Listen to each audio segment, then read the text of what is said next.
साथियों, मैं आपका अपना आरपी सिंह, आपके अपने YouTube channel learning with RP Singh के साथ आज हम लोग लर्निंग करेंगे, सीखेंगे वेन आरेख, वेन डायग्राम। ये रीजनिंग का एक बहुत ही महत्वपूर्ण चैप्टर होता है वेन डायग्राम।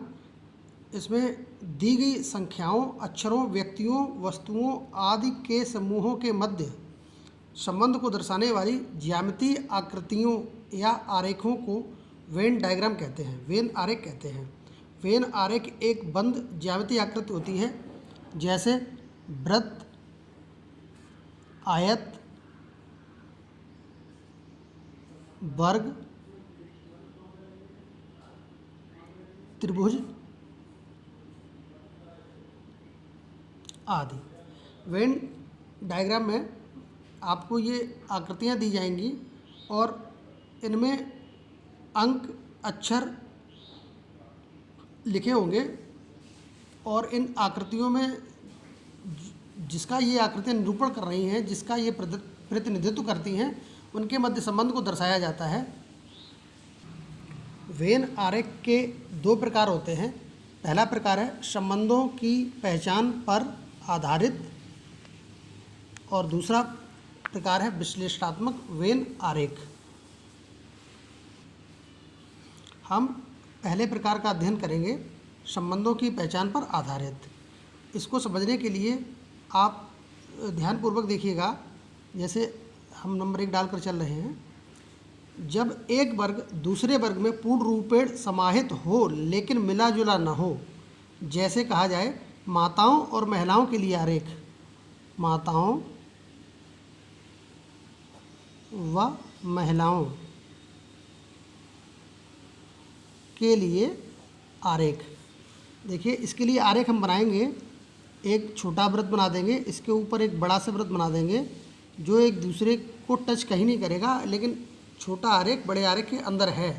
तो ये जो छोटा आरेख है वो माताओं को प्रदर्शित करेगा, माताओं का प्रतिनिधित्व करेगा, और जो बड़ा वृत्त है वो प्रदर्शित करेगा महिलाओं को, महिलाएं। क्योंकि सभी माताएं महिलाएं होती हैं, इसलिए माताओं का जो आरेख है वो महिलाओं वाले आरेख के अंदर आ गया। दूसरा इसका प्रकार देखेंगे,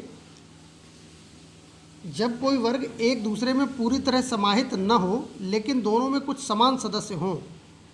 जैसे यदि कहा जाए काले रंग वाले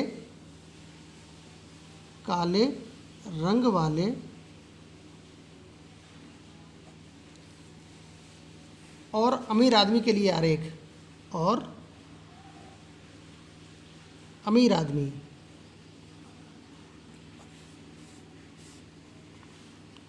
के लिए आरेख। देखिए, काले रंग वाले और अमीर आदमी के लिए आरेख जब हम दर्शाएंगे तो ये आरेख किस प्रकार आएगा।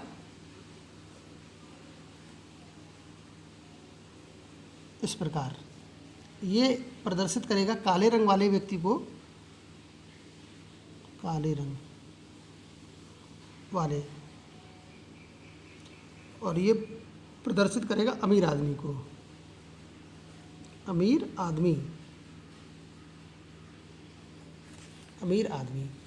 देखिए, चूँकि सभी काले रंग वाले व्यक्ति अमीर आदमी नहीं हो सकते हैं और सभी अमीर आदमी काले रंग के नहीं होते हैं, यानी कि कुछ काले रंग वाले अमीर होते हैं और कुछ अमीर काले रंग के होते हैं। इसलिए ये जो भाग है ये आपका कुछ प्रदर्शित करेगा।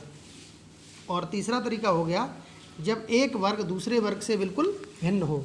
थर्ड टाइप हो गया इसमें, जब एक वर्ग दूसरे वर्ग से बिल्कुल भिन्न हो। जैसे तोता और शेर के लिए अगर आरेख बनाया जाए, तोता और शेर,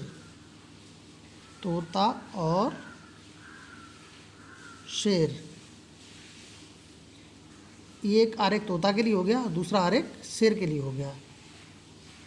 एक शेर, एक तोता, क्योंकि एक पशु है और एक पक्षी है। आप यहाँ स्पष्ट रूप से समझ लीजिए, 3 प्रकार के आरेख हैं आपके पास। एक आरेख जिसमें एक आरेख दूसरे आरेख के अंदर समाहित है, जैसे लड़की और महिलाएं, तो ये लड़की के लिए हो जाएगा, ये महिलाओं के लिए हो जाएगा। जिला और राज्य, ये जिले के लिए हो जाएगा, ये राज्य के लिए हो जाएगा, क्योंकि राज्य के अंतर्गत जिला आता है।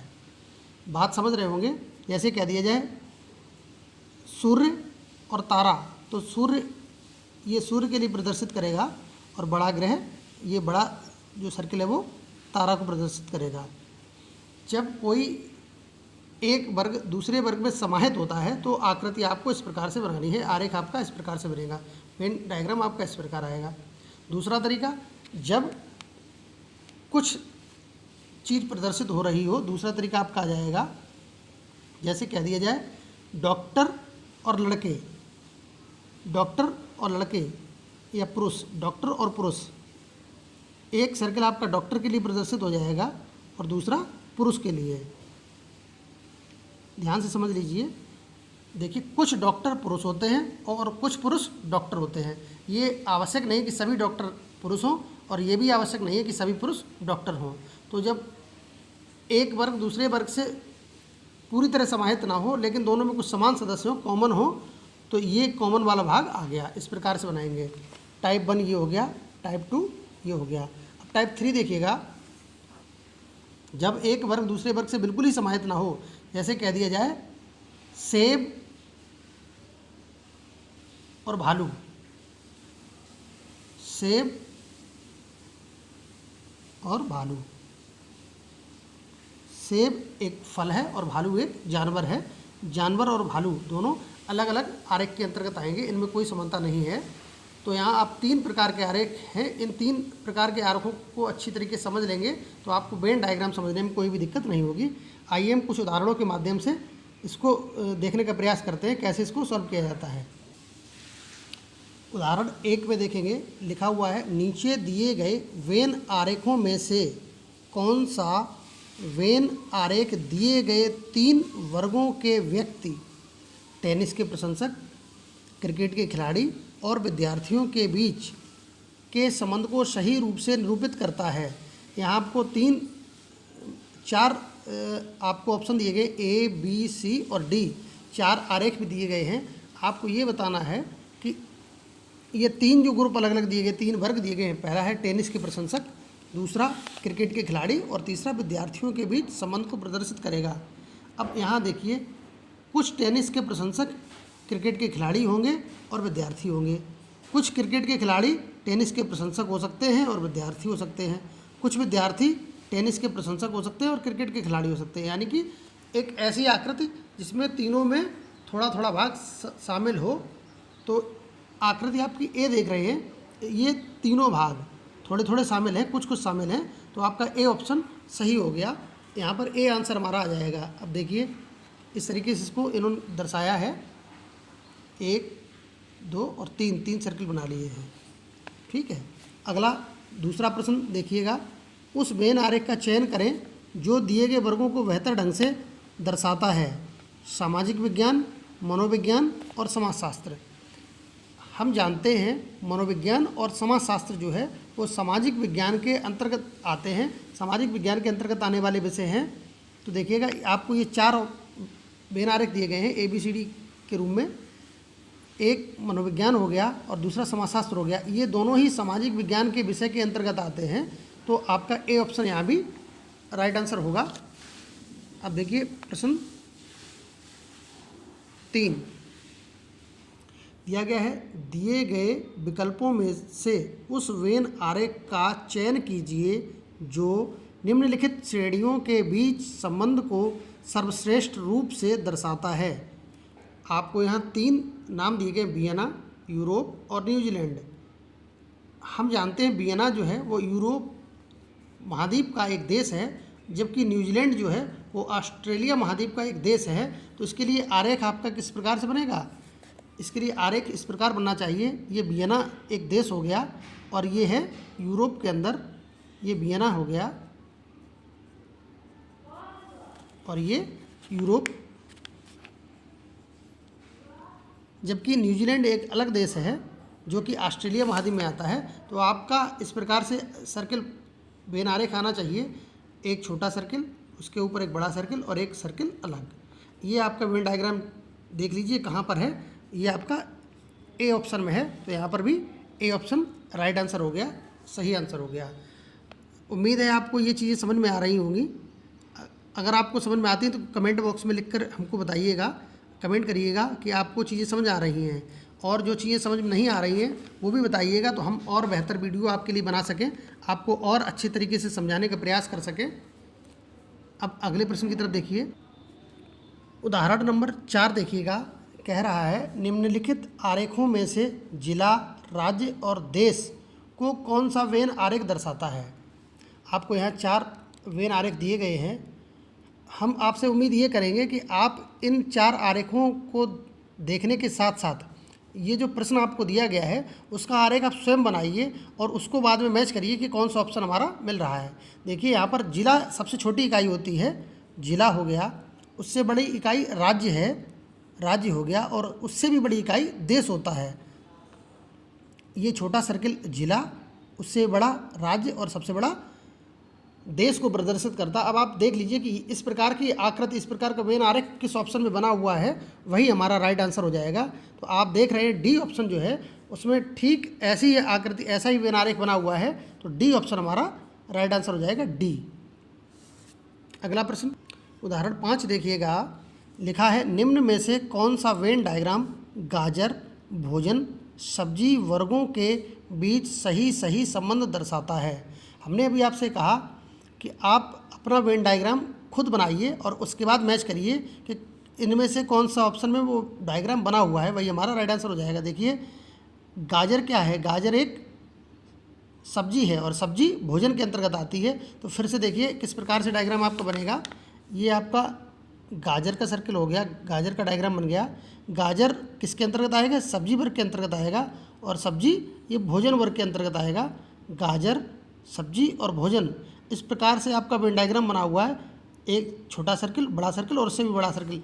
अब हमको ये आकृति देखनी है कि हमारे जो ऑप्शन आपको दिए गए थे, जो विकल्प आपको दिए गए हैं इस 5वें उदाहरण में, तो किस में ये ऑप्शन में मैच कर रहा है। तो आप देख रहे हैं ए ऑप्शन जो है वो बिल्कुल इसी प्रकार है, छोटा सर्किल, बड़ा सर्किल और उससे भी बड़ा सर्किल, छोटा सर्किल, बड़ा सर्किल और उससे भी बड़ा सर्किल। वेन डायग्राम ए हमारा राइट आंसर हो गया है यहाँ पर उदाहरण नंबर 5 में।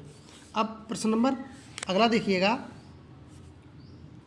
उदाहरण नंबर 6, उस समूह का चयन करें जो दिए गए वेन आरेख को सर्वोत्तम ढंग से दर्शाता है। इस उदाहरण में हम देख रहे हैं कि हमको वेन डायग्राम, अभी तक हम ऑप्शन में ढूंढते थे, राइट आंसर को देखते थे, यहाँ वेन डायग्राम हमको दिया गया है। अब वर्ग हमको ढूंढना है। इसमें आपको ये बताना है कि जो 4 ऑप्शन ए, बी, सी और डी दिए गए हैं, इनमें कौन सा विकल्प, कौन सा ऑप्शन इस दिए गए वेन डायग्राम को सही रूप से निरूपित करेगा। हम ए ऑप्शन देखते हैं, लड़का, लड़की और दूल्हा। लड़का और लड़की, दूल्हा। हम देखते हैं कि लड़का दूल्हा हो सकता है और लड़की अलग रहेगी। तो इसका वेन डायग्राम किस प्रकार से बनेगा, लड़का, दूल्हा और लड़की अलग हो जाएगा। अगला है पानी, नमक, सोडा। पानी, नमक, सोडा तीनों ही अलग अलग चीज़ें हैं। पानी, नमक और सोडा तीनों विकल्प अलग हो जाएंगे। चौथा पुरुष, शिक्षक और औजार। पुरुष, शिक्षक, कुछ शिक्षक पुरुष होते हैं और कुछ पुरुष शिक्षक होते हैं। औजार का ऑप्शन अलग हो जाएगा। अब आया प्राचार्य, पुरुष और महिला। प्राचार्य, पुरुष और महिला, इसका वेन डायग्राम किस प्रकार से बनेगा, आप इसको देख लीजिएगा। ये प्राचार्य का हो गया, इसमें से कुछ पुरुष हो गए और कुछ महिलाएं हो गई। देखिए ये बीच का सर्किल किसका है, प्राचार्य का। एक तरफ महिलाएं, महिला, और एक तरफ पुरुष। देखिएगा कुछ पुरुष प्राचार्य हो सकते हैं और कुछ महिला भी प्रिंसिपल होती है। महिला प्रिंसिपल होती है तो महिला प्राचार्य हो गई। तो इस प्रकार से आकृति देखेंगे, बीच में एक सर्किल होगा, कुछ इस तरफ होगा और कुछ इस तरफ भाग होगा। तो यही हमको ऑप्शन दिया गया है। देख रहे हैं हम, जो आरेख हमको दिया गया था उसको सही रूप से निरूपित ऑप्शन डी कर रहा है, प्राचार्य, पुरुष और महिला। यही हमारा सही आंसर हो गया। उम्मीद है आपको समझ में आ रहा होगा। अब हम दूसरा जो प्रकार था विश्लेषणात्मक वेन आरेख, इसका अध्ययन करेंगे। इसके अंतर्गत पूछे जाने वाले प्रश्नों में एक दूसरे से संयुक्त कुछ आरेख दिए जाते हैं, जैसे वृत्त, त्रिभुज, आयत, वर्ग। जिनके अंदर विभिन्न स्थानों पर भिन्न भिन्न संख्याओं अथवा अक्षरों को निरूपित किया गया होता है। प्रत्येक आरेख अलग अलग वर्ग के द्योतक होते हैं। अभ्यर्थियों को उन्हीं आरेख या उसके अंदर दी गई संख्याओं के माध्यम से किसी विशेष वर्ग में आने वाली वस्तुओं की संख्या, दोनों समूह में समाहित सदस्यों की संख्या आदि को प्रश्नानुसार ज्ञात करना होता है। ये जो मैंने आपको अभी बताया कि आपको कुछ आकृतियाँ दी होती हैं, वो एक दूसरे से इंटरलेट होती है, एक दूसरे से मिली हुई होती हैं। कुछ आकृतियाँ हम आपको बनाकर दिखाते हैं। जैसे आपको एक वर्ग दे दिया गया, एक इसी में मिलता हुआ त्रिभुज दे दिया और एक वृत्त दे दिया।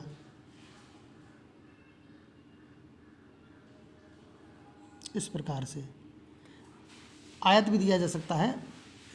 3 या 4 आकृतियाँ दी जा सकती हैं वेन आरेख में। कम से कम 2 तो रहेंगी, 2 से अधिक 3 या 4 भी हो सकती हैं, 5 भी हो सकती हैं। आपको यहाँ पर अंक दिए जा सकते हैं 1, 2, 3, 4, 5, 6। कोई अक्षर भी दिए जा सकते थे, A, B, C, D, E, F, G। इन अक्षरों या अंकों को आपको ये बताना होता है कि पर्टिकुलर किसी आकृति से संबंधित कौन सा अंक या अक्षर प्रदर्शित होगा। इसको हम एक उदाहरण के माध्यम से समझने का प्रयास करते हैं। विश्लेषणात्मक वेन आरेख को समझने के लिए हम इस वेन डायग्राम को देखते हैं। आपको एक डायग्राम दिया गया है। एक सर्किल फ्रेंच से संबंधित है, एक स्पेनिश से संबंधित है और एक जापानी संबंधित है। उक्त वेन आरेख एक कक्षा में 3 विषयों का अध्ययन करने वाले छात्रों को दर्शाता है। फ्रेंच और स्पेनिश पढ़ने वाले लेकिन जापानी न पढ़ने वाले छात्रों की संख्या कितनी है। आपसे प्रश्न में पूछा गया फ्रेंच और स्पेनिश पढ़ने वाले लेकिन जापानी न पढ़ने वाले छात्रों की संख्या कितनी है। यानी कि एक ऐसी पर्टिकुलर संख्या जो फ्रेंच और स्पेनिश की आकृतियों के अंतर्गत हो लेकिन जापानी पढ़ने वाले के अंतर्गत न हो, जापानी वाली भाषा के अंतर्गत न हो, एक ऐसी संख्या आपको बतानी है। तो यहाँ देखिएगा, ऐसी संख्या जो फ्रेंच और स्पेनिश वाले सर्किल में आती हो, जापानी वाले सर्किल में ना हो। तो जापानी वाला सर्किल ये आप देख रहे हैं यहाँ से इधर मुड़ा हुआ है, ये इस सर्किल के अंतर्गत छोड़ दीजिए आप संख्या, ये छिपा लीजिएगा। अब बची आपका 3 संख्या 23, 20 और 32। इनको आप देखिएगा, ये फ्रेंच में है और ये स्पेनिश में है। आपसे कहा गया दोनों में हो, तो इन देखिए दोनों सर्किल के बीच में, इस सर्किल में और इस सर्किल में सिर्फ 20 संख्या आती है। तो ये हमारा राइट आंसर हो गया। आप फिर से इस चीज़ को समझ लीजिए, सारे प्रश्न एक जैसे एक ही आधार पर हल हो रहे हैं और होंगे। आप एक सवाल को, एक प्रश्न को अच्छे से समझ लीजिए। मैं फिर से इसको रिवाइज कर रहा हूँ। आपसे पूछा गया था फ्रेंच और स्पेनिश पढ़ने वाले लेकिन जापानी न पढ़ने वाले छात्रों की संख्या कितनी है। तो आपको एक ऐसी संख्या ढूंढनी है, एक ऐसी संख्या सर्च करनी है जो फ्रेंच और स्पेनिश वाले वृत्त के अंतर्गत आती हो लेकिन जापानी वाली आकृति के अंतर्गत न आती हो। तो देखिए जापानी वाले आकृति में नहीं है, तो जापानी वाला आकृति हम छोड़ देंगे, बिल्कुल इसको देखेंगे ही नहीं। इससे ऊपर देखिएगा 23, 20 और 32, ये 3 संख्याएं आपको दी गई हैं। चूँकि फ्रेंच और स्पेनिश दोनों पढ़ने वाले हों तो वो दोनों सर्किल में, ये फ्रेंच का सर्किल है और ये स्पेनिश की आकृति है, इसके इन दोनों के अंतर्गत सिर्फ एक ही संख्या है 20। आप कहेंगे ये 4 भी तो इन दोनों में आ रही है, लेकिन ये 4 इस जापानी में भी आ रही है। तो इस जापानी को आपको लेना नहीं है, जापानी पढ़ने वाले छात्र आपको लेने नहीं है, आपको छात्र लेने हैं फ्रेंच और स्पेनिश के। तो यहाँ पर 20 संख्या आ रही है, यही 20 हमारा आंसर हो जाएगा। अब एक दूसरा प्रश्न इसी सवाल से संबंधित देखिएगा, इसका आंसर हो गया 20। इसी आरेख पर आधारित हम एक प्रश्न और लेंगे। इसी आकृति पर आधारित हम एक प्रश्न दूसरा लेते हैं। स्पेनिश और जापानी पढ़ने वाले लेकिन फ्रेंच न पढ़ने वाले छात्रों की संख्या कितनी होगी। प्रश्न दोबारा से सुन लीजिएगा। स्पेनिश और जापानी पढ़ने वाले लेकिन फ्रेंच न पढ़ने वाले छात्रों की संख्या। आइए हम वेन डायग्राम का अध्ययन करते हैं, इसको सीखते हैं। स्पेनिश और जापानी पढ़ने वाले छात्र लेकिन फ्रेंच न पढ़ रहे हो, तो आप फ्रेंच से संबंधित नहीं है तो ये फ्रेंच वाला सर्किल हमें देखना नहीं है, ये फ्रेंच की आकृति हमको नहीं देखनी है, तो इसको हम छिपा लेते हैं। अब बची हुई संख्या आपके पास है 9, 7 एंड 32, 32, 7 और 9। आपसे ये कहा गया है स्पेनिश और जापानी पढ़ने वाले लेकिन फ्रेंच न पढ़ने वाले, तो ऐसी संख्या जो जापानी और स्पेनिश वाली आकृति दोनों में हो, तो आप देख रहे हैं वो संख्या सिर्फ और सिर्फ 7 है, जो इस स्पेनिश वाली आकृति और जापानी वाली आकृति में है लेकिन फ्रेंच वाली आकृति के ये बाहर है। तो ये हमारा यहाँ पर राइट आंसर हो जाएगा 7। इसका आंसर कितना हो जाएगा? 7। उम्मीद है आपको ये चीज़ समझ में आ रही होगी। अच्छा, एक प्रश्न आपसे पूछ रहा हूँ, आप दिमाग लगाइए। अगर ये कहा जाए कि एक ऐसी संख्या या ऐसे छात्रों की संख्या बताइए जो फ्रेंच और जापानी पढ़ते हों लेकिन स्पेनिश न पढ़ते हों, वो छात्रों की संख्या कितनी होगी? फ्रेंच और जापानी पढ़ने वाले छात्रों की संख्या लेकिन स्पेनिश न पढ़ते हों, ऐसे छात्रों की संख्या कितनी होगी? देखिए प्रश्न हमारा है फ्रेंच और जापानी पढ़ने वाले लेकिन स्पेनिश न पढ़ने वाले छात्र कितने होंगे। आइए फिर से वेन डायग्राम देखते हैं। आपसे कहा गया फ्रेंच और जापानी पढ़ते हों लेकिन स्पेनिश न पढ़ते हों, तो फिर से हम स्पेनिश वाले आकृति को नज़रअंदाज करेंगे, इसको देखेंगे नहीं, इसको छोड़ दीजिए। इस आकृति के बाहर संख्याएं आपको मिलेंगी 3, 23, 5 और 9। फिर से वही करना है। एक ऐसी संख्या देखिए जो फ्रेंच और जापानी दोनों आकृतियों के अंतर्गत आती हो, अकेले ना हो, तो 9 अकेले जापानी में है, 23 अकेले फ्रेंच में है, जबकि 5 संख्या जो है 5 नंबर ये आपका फ्रेंच और जापानी दोनों सर्किल के अंतर्गत आता है। तो यहाँ राइट आंसर आपका 5 हो जाएगा। 5 छात्र ऐसे होंगे जो फ्रेंच और जापानी पढ़ रहे हैं लेकिन स्पेनिश नहीं पढ़ रहे हैं। एक और प्रश्न, फ्रेंच, स्पेनिश और जापानी पढ़ने वाले छात्रों की संख्या पूछी गई है, कितनी होगी। अब आपको एक ऐसी संख्या बतानी है छात्रों की जो फ्रेंच, स्पेनिश और जापानी तीनों ही भाषाओं का अध्ययन करते हैं। तो आप देखिए एक संख्या ऐसी ढूंढिएगा, एक या एक से अधिक जो भी लिखा हो नंबर आपके पास, जो फ्रेंच, स्पेनिश और जापानी तीनों आकृतियों के अंतर्गत आता हो। तो आप देख रहे हैं ये 4 जो नंबर लिखा हुआ है वो तीनों आकृतियों स्पेनिश, जापानी और इस फ्रेंच, इन तीनों आकृतियों के अंतर्गत केवल 4 नंबर है जो तो ऐसे छात्रों की संख्या जो फ्रेंच, स्पेनिश और जापानी पढ़ते हैं वो टोटल स्टूडेंट्स हो जाएंगे, छात्र हो जाएंगे 4। ऐसे छात्रों की संख्या हो जाएगी 4। उम्मीद है आपको ये चीज़ समझ में आ रही होगी, ये टॉपिक समझ में आ रहा होगा। अगला प्रश्न देखते हैं। आपको एक वेन डायग्राम दिया गया है जिसमें कॉफ़ी पीने वाले, शराब पीने वाले और चाय पीने वाले दिए गए हैं। कॉफ़ी पीने वालों के लिए वृत्त दिया गया है, शराब पीने वालों के लिए आयत और चाय पीने वालों के लिए त्रिभुज आकृति दी गई है। इस वेन डायग्राम को देखते हुए का अनुसरण करते हुए आपको प्रश्न 1 में ऐसे व्यक्ति जो केवल चाय पीते हैं की संख्या बतानी है। केवल चाय पीने वाले व्यक्तियों की संख्या बतानी है। हमें करना क्या है, अब इसका वेन डायग्राम का अनुसरण करिए। देखिए कि केवल चाय पीने वाले यानी कि केवल त्रिभुज आकृति जो है वो चाय पीने के लिए दी गई है। तो ऐसी संख्या जो सिर्फ त्रिभुज में हो, बाकी आकृतियों के बाहर हो, वो संख्या आपकी कौन कौन सी हो गई। तो देखिएगा आपके पास 2 नंबर ऐसे आ रहे हैं 10 और 20। ये 2 संख्याएं ऐसी हैं जो सिर्फ त्रिभुज में हैं, बाकी वृत्त और इस आयत के बाहर हैं। तो ऐसे व्यक्ति जो केवल चाय पीते हैं कि टोटल संख्या कितनी होगी 20 और प्लस 10 बराबर 30, यानी कि 30 व्यक्ति ऐसे हैं जो केवल चाय पीते हैं। इसी वेन डायग्राम पर आधारित दूसरा प्रश्न, ऐसे व्यक्ति जो केवल शराब पीते हैं की कुल संख्या कितनी होगी। अब देखिए केवल शराब पीने वाले व्यक्ति के लिए संख्या आपको पता करनी है। तो शराब पीने वाले व्यक्तियों को इस आयत से दर्शाया गया है, जो एक लंबा सा आयत दिखाई पड़ रहा है आपको। इस आयत में केवल आयत में संख्याएं लिखी हुई 20 और इधर लिखी हुई 40। बाकी ये सभी संख्याएं किसी न किसी दूसरी आकृति में आ रही हैं। आपको केवल वो संख्याएं लिखनी थी, वो व्यक्ति लिखने हैं जो शराब पीते हैं। और शराब के लिए इस आयत में जो संख्याएं दी गई वो लिख लीजिए।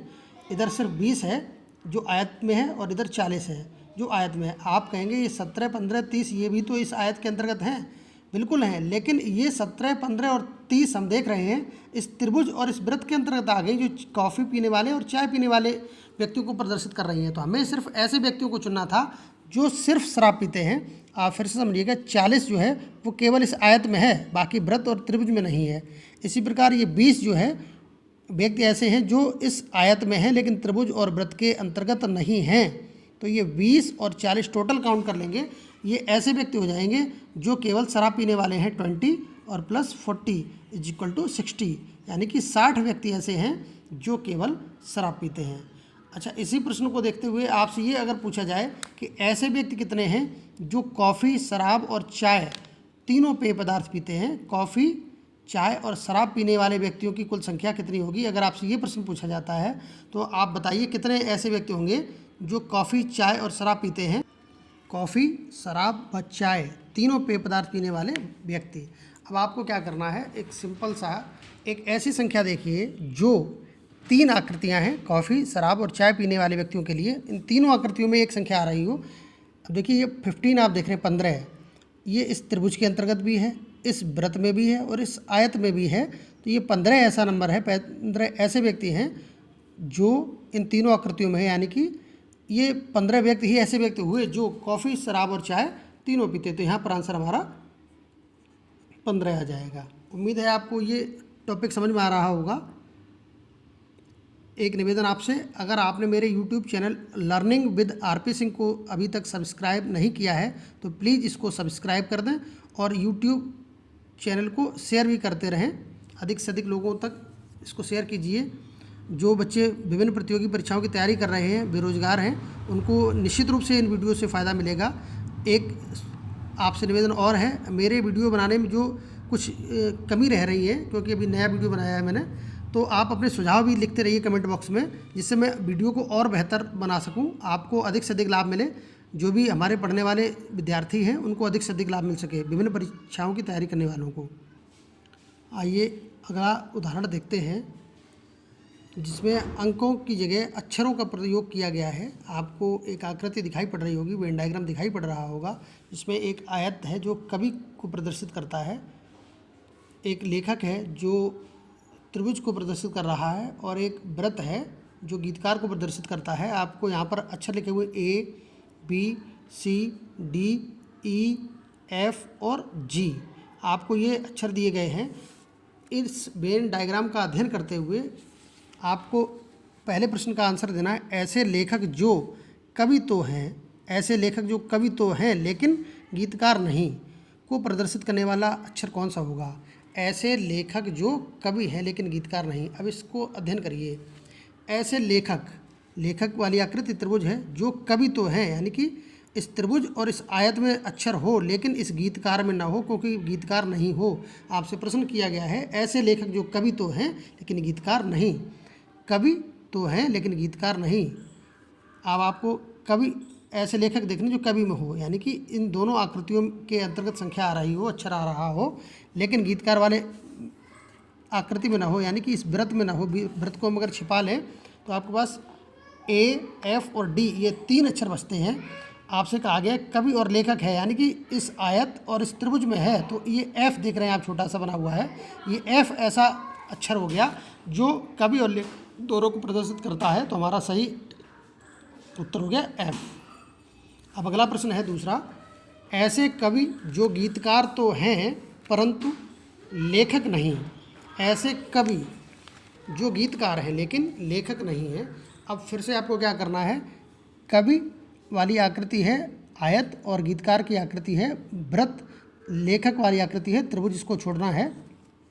ऐसे कवि जो गीतकार हैं, ऐसे कवि जो गीतकार हैं लेखक नहीं है, तो ये इसको आप छिपा लीजिएगा इस त्रिभुज को, क्योंकि हम ये मान के चले त्रिभुज हमारे पास नहीं है। तो आकृति आपके पास ये बचती है A, G और B। यहाँ हम देख रहे हैं ये जो G लेटर लिखा हुआ है, G ऐसा अक्षर है जो इस आयत और इस वृत्त दोनों में है। तो हमारा आंसर सही हो गया G। आप ये सोच रहे होंगे कि इस आयत और इस वृत्त में G और E दोनों हैं, बिल्कुल हैं, लेकिन एक चीज़ ये देखिए E जो है वो इस त्रिभुज के अंतर्गत आ गया, इसलिए इस E को हमें छोड़ना पड़ेगा, सिर्फ G हमारा राइट आंसर हो जाएगा। उम्मीद है आपको ये वीडियो समझ में आ रहे होंगे। आपसे एक बार फिर कहना चाहेंगे, आपको अगर वीडियो समझने में कोई दिक्कत है तो प्लीज़ कमेंट बॉक्स में हमको लिखिएगा। हम कोशिश करेंगे बेहतर से बेहतर वीडियो बनाने की, बेहतरीन वीडियो बनाने की, जिससे जो विभिन्न प्रतियोगी परीक्षाओं की तैयारी करने वाले बच्चे हैं उनको निश्चित रूप से लाभ मिलेगा इन वीडियो से। आप वीडियो को लाइक, कमेंट और शेयर करते रहिए, अधिक से अधिक लोगों तक शेयर कीजिए और चैनल को सब्सक्राइब कर बेल आइकन पर प्रेस कीजिए, जिससे हमारे सभी नए वीडियो के नोटिफिकेशन आप तक पहुंचते रहें। बहुत बहुत धन्यवाद, बहुत बहुत आभार।